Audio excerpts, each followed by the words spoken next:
Hello. We are quarantined at the moment because of that vacation that we took. And honestly, it's the first like sunny week that we've had here in central Vermont. So I'm very antsy to get out of the house.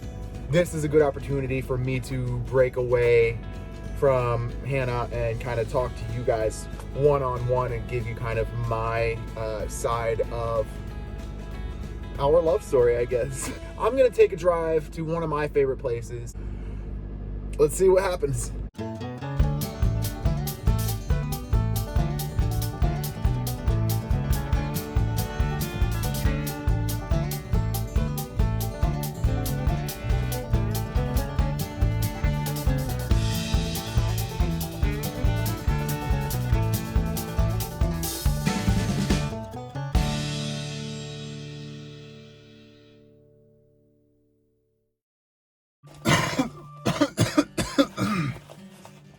I guess this is just gonna end up being like more stream of conscious and edited out. No clickbait here. This is a video about the love story between Hannah and I, because I have gotten to the day we climbed Killington and my attempt to go back and make some actual videos out of all the footage that we took on the long trail. And that's a hard story to tell because we were on our hike when I proposed to her on the peak of Killington. So I didn't have a lot of time to sit down and really kind of like make a video for friends and family who were excited to see the proposal. And realistically, you only got about a minute video from TikTok. So this is me making good on that, for one thing. So for those of you who don't really know our story and aren't really in our lives every day, I guess that we should start from the beginning.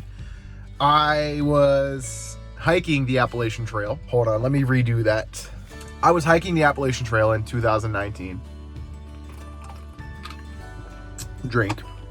And I was in a relationship that I probably shouldn't have been in. Our lives just weren't aligning anymore. Did I sandbag it a little bit because I didn't want to break up with somebody while on the Appalachian Trail? Absolutely. Neither here nor there.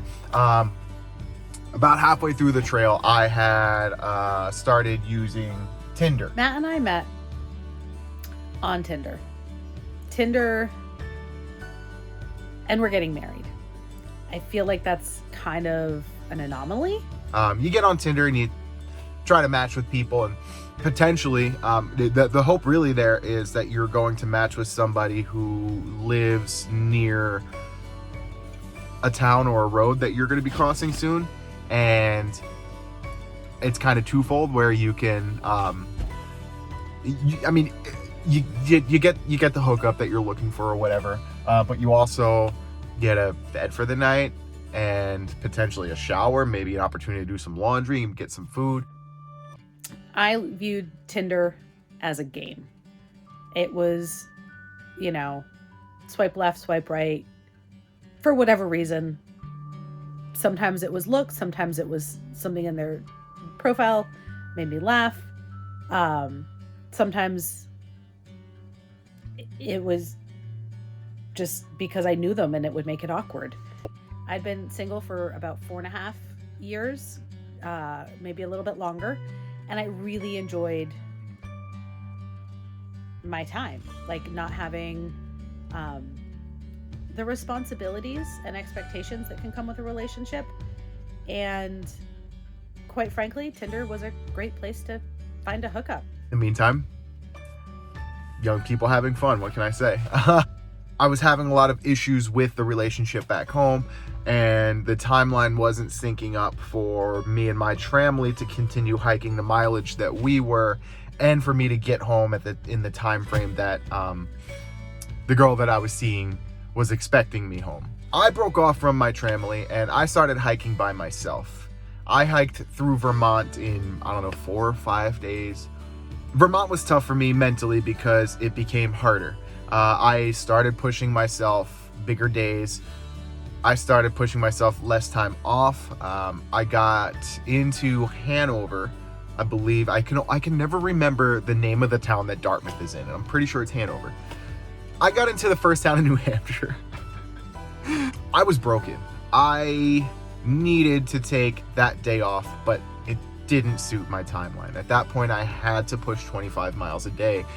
Not having the time to spend in a town to charge my stuff, to charge myself, to reconnect with the world that I kind of put on the back burner while I'm walking through the woods.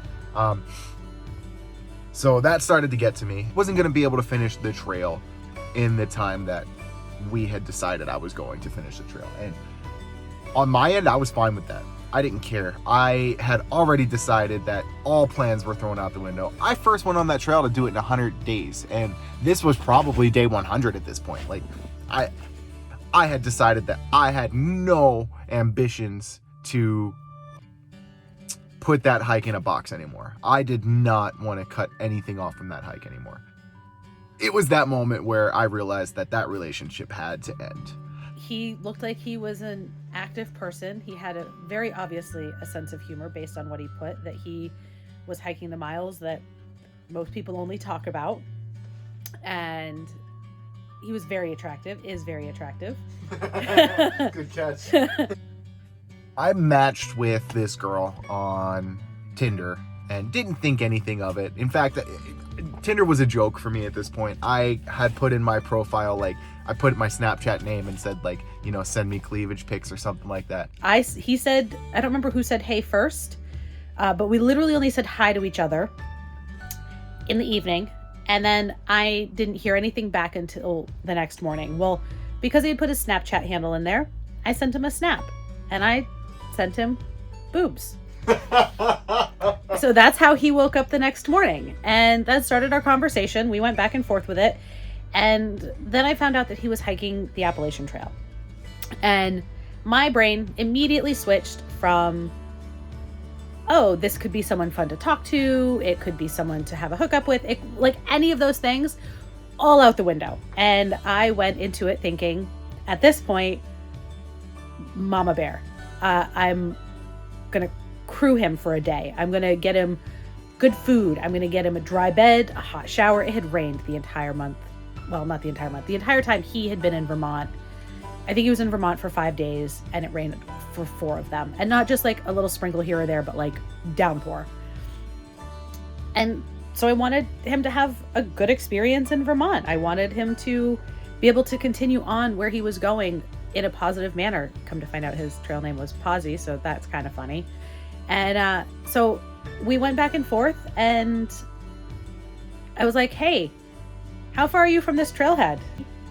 It was 3 miles, about an hour, he said. And we went back and forth a little bit more, of me being like, well, I'll come pick you up. And he being like, no, I don't want to inconvenience you. And I'm like, well, it's not an inconvenience. No, I don't want to inconvenience you. All right, well, I'll be there in an hour. And I feel like, knowing him now, I could visibly see him gulp, slightly scared look on his face, and then be like, well, that was a challenge. I got to do it now. I didn't want to take that at first. I as much as I say that I was on Tinder trying to find this stuff, I still have a hard time imposing on people. It's very hard for me to take things from people and to take generosity from people. She said, what's the next road crossing? And I was just like, I think it was Full Goose Pond Road, or either way, it's in Lyme, New Hampshire. And Goose Pond Road, I think it is. But so I was like, hey, it's 3 miles. It's 3 miles north. So I'm in the shelter with these other guys and have my stuff all laid out. And I'm about to like lay down and dig into a bag of peanut M&Ms and feel better about myself, since it's been raining all day. And I stop and gather my things and start throwing them in my pack. And I'm just like, all right, boys, looks like I'm sleeping in a real bed tonight. See you later. And literally just threw everything in my pack and just hauled it. Took me a little bit longer than an hour because it was a torrential downpour and there was a lot of slippery rocks. She's about to leave. She's going to tell you right now probably that she was just trying to check the other trailheads, and she was, you know, making sure that she wasn't missing me. I think she was about to leave. And then she saw me coming down the trail and was like, that young man is handsome. I'm coming back. I didn't try to take off, you smartass. And I'd been waiting for probably 45 minutes with no sign of Matt. And so I had this like, oh no, what if he's been sitting up at the parking lot waiting for me this whole time? So I pull out, and just as I start driving up the hill to go the little distance to the parking lot, here he comes crashing out of the woods. And when he comes to the car, he's like, I thought you were leaving me. At this point in time, I don't think that Hannah and I were necessarily intending to be in a relationship.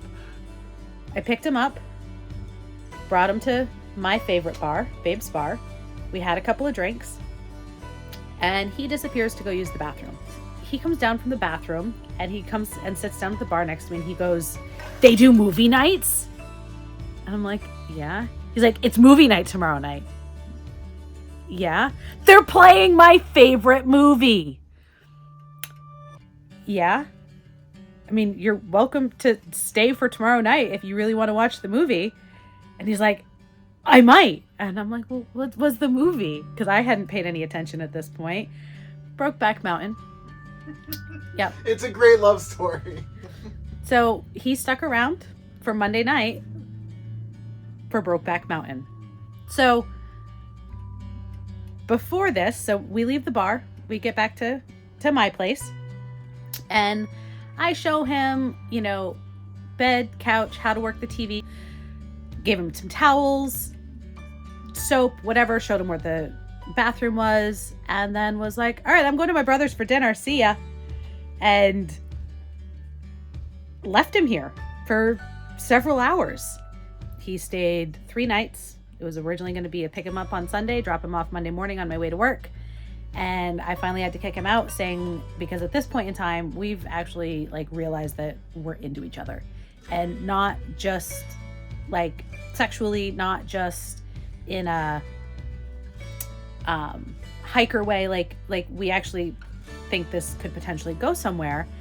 And he's like, I could just stay one more night. And I had to say to him, look, I'm not the woman that you think I am, or that you think you want in your life, if I let you quit now.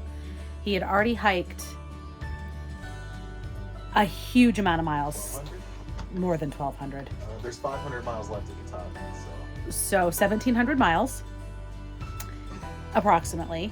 There was no way. And so I dropped him off the next morning, and he told me after the fact that he spent the first mile wanting to turn around and run back to my car. The second he was out of sight, I left, because otherwise I would have sat there waiting for him to come back for the rest of the day. And I knew that even if he did that, I needed to not be there, because he needed to continue on to his journey.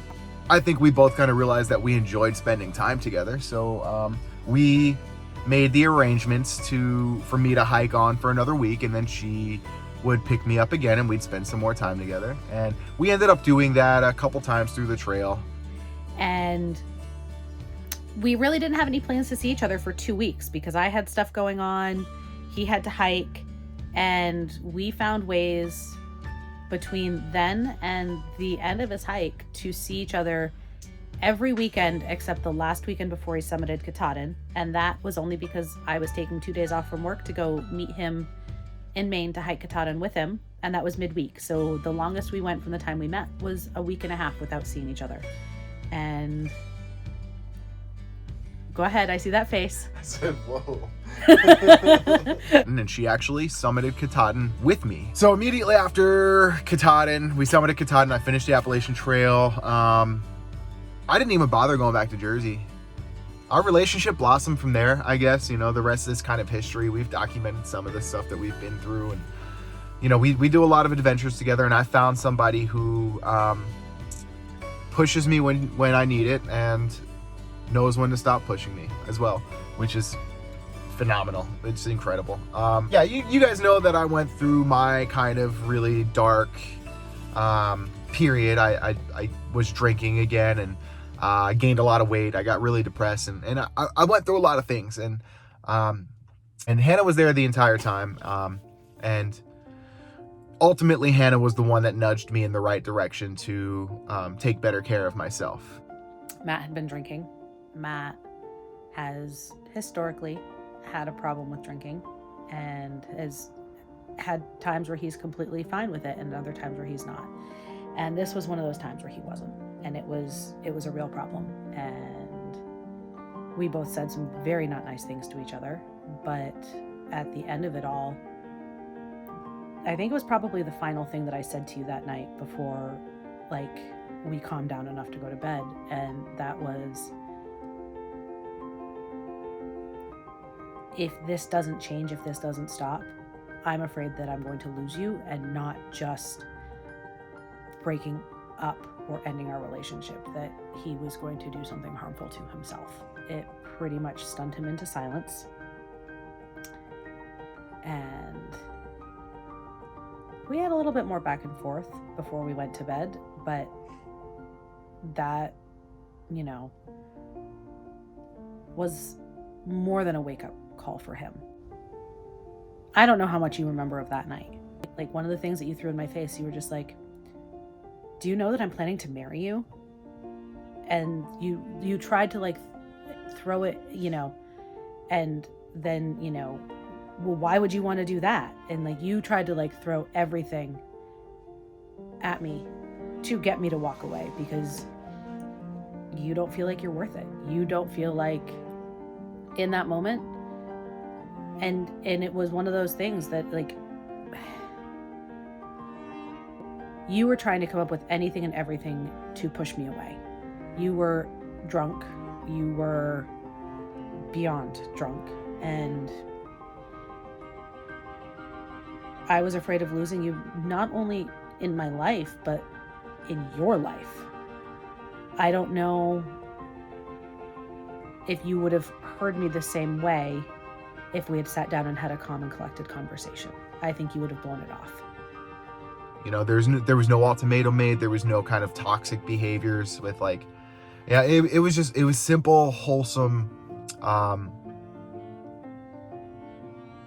of realistically what you would expect, you know, your life partner to do when they have your best interest at heart. She nudged me in the right direction, and I cleaned myself up, and she saved my life. I credit her every day for that. Her uncle had passed, and we drove to Cape Cod to pay our respects to her uncle. Her uncle got buried in a plot next to, or near, very, very near where her mother is buried. Her mother passed before I was in the picture. That's a whole different story. I would give anything to be able to have met her. After looking around and seeing, you know, who's buried there, her and I have never had this conversation, and I don't know, to be honest with you. But as I'm standing there looking at the names and realizing the important people to her that are buried there, I start to recognize that, you know, this is the first time that I actually kind of recognized her as, like, my wife. But I thought, you know, my life partner, the person who I'm choosing to be with for the rest of my life, might decide to get buried here in Cape Cod. I had no connections in Cape Cod. This is second time I've been to Cape Cod. But I didn't necessarily want to get buried there because I don't have any connection in Cape Cod. And this is all a narrative that I had in my head. This is my anxiety talking. And then I made the conscious decision that wherever Hannah gets buried, I'm going to be buried next to her. And that's when it really, really, really kind of set in for me. The adventure that was in front of me. That's when it really kind of settled in my brain. That's when I decided. I don't have a lot of money. I would much rather take 6 months off and hike a long trail than have a stable income in my life. So I didn't have the money to buy a ring. But sometimes, like, you can't wait for that kind of stuff. You can't wait for money before you can really kind of, when the time is right to dive headfirst into something. You can't wait for it to be right, so you just have to do it. And I decided a long time leading into it that, you know, I was going to propose to Hannah. I wasn't quite sure when and where, but I knew that walking into it without a ring, it had to be something special. I was planning to propose to Hannah on the peak of Killington during our long trail hike. If her and I could make it to the proverbial middle of the long trail together, because we're very different hikers, you know, and that could create arguments and fights between us. So this whole time I'm thinking, like, if our relationship lasts to Killington, then I'm going to propose to her on Killington. Still never got the opportunity to set aside enough money to just get some kind of ring. Just let me put that out there.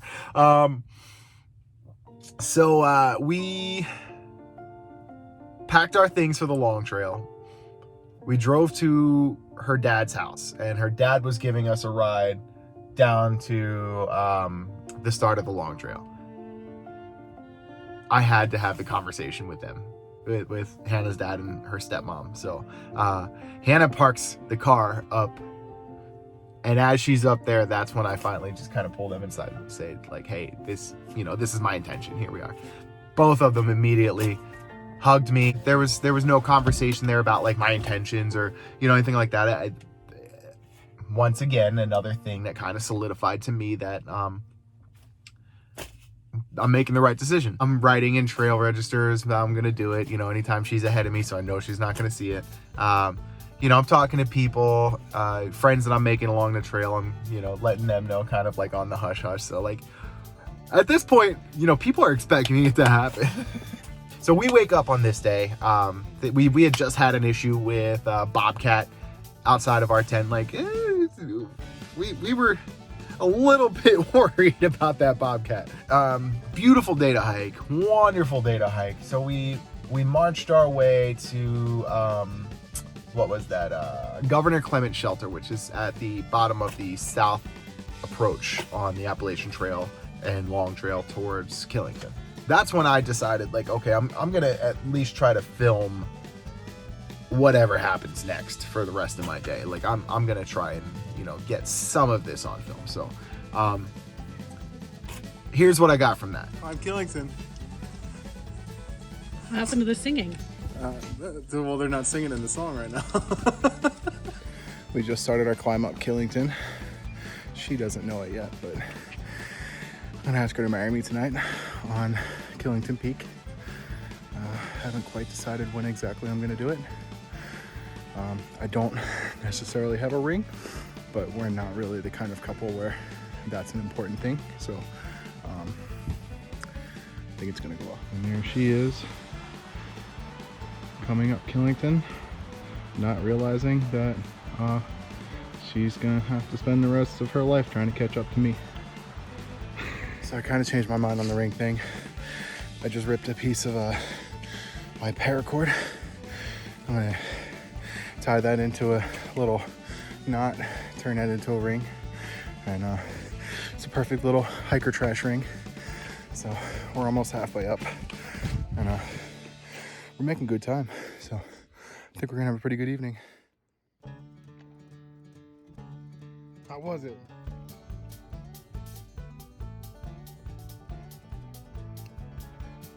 How was it? And that's how you party on Killington.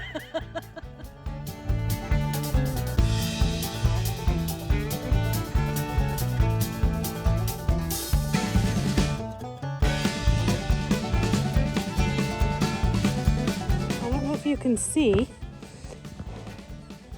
but right there, that is the Killington restaurant, and the peak is right there. That's our destination for the day.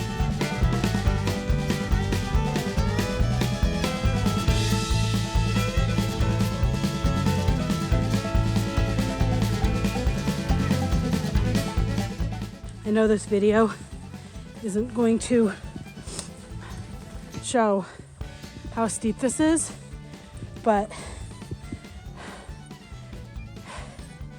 it's ridiculous. All right, so here we are I've made this makeshift ring out of paracord. We get up to Cooper Lodge. We were gassed. We just hiked up 4 miles up Killington, and I was 100 pounds heavier than I'm used to hiking. So like, I was gassed. I mean, no doubt about it. But we decided to still do the Rocky Point 2 up to Killington Peak, which, by the way, hit me up, guys, if you want to know the back way to get up to Killington Peak without taking that point 2. We can talk. We were gonna sit and watch the sunset and eat dinner and camp up there because those were some things that had been on my list of things to do while hiking. We get up to Killington Peak. We find a camping spot, a tent spot, kind of a perfect, beautiful spot. There was a little overlook that overlooked the valley on the other side, 100 yards to the peak of Killington, where we had our dinner. And the whole time I'm growing increasingly nervous. I'm just like, whoo, I'm feeling it. You know what I mean? Here we are at the top of Killington Peak, if you will. I would never go up that ladder. And this is what it looks like before sunset. All this time it's getting windier and colder. We're both cold. This is very cold. Like, it's not very cold, but like, we've got wind whipping us the whole time we're sitting there. So it's just getting colder and colder as the sun's going down.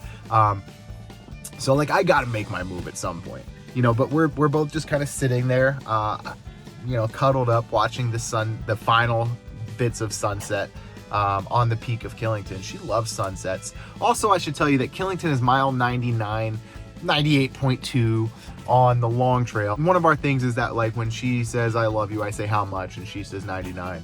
Oh, this cute stuff. Yeah, so she loves sunsets, so I wanted to do it during the sunset. And it was really important for me to do it on Killington because it's kind of like the merger of the two trails and all that corny stuff.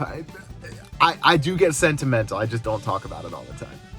It's a much larger commitment than I have ever made in my entire life. The loftiest thing I ever committed to was the Appalachian Trail at this point. So I was scared, but I did it.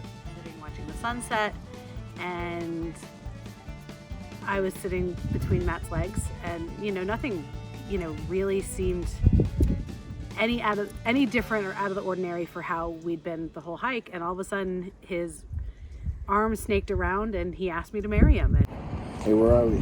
We're on top of Killington. How many miles have we hiked? 99. How much do you love me? 99. Will you marry me? Yes. like, it was a really easy no-brainer. Because I have no brain. I mean, that too.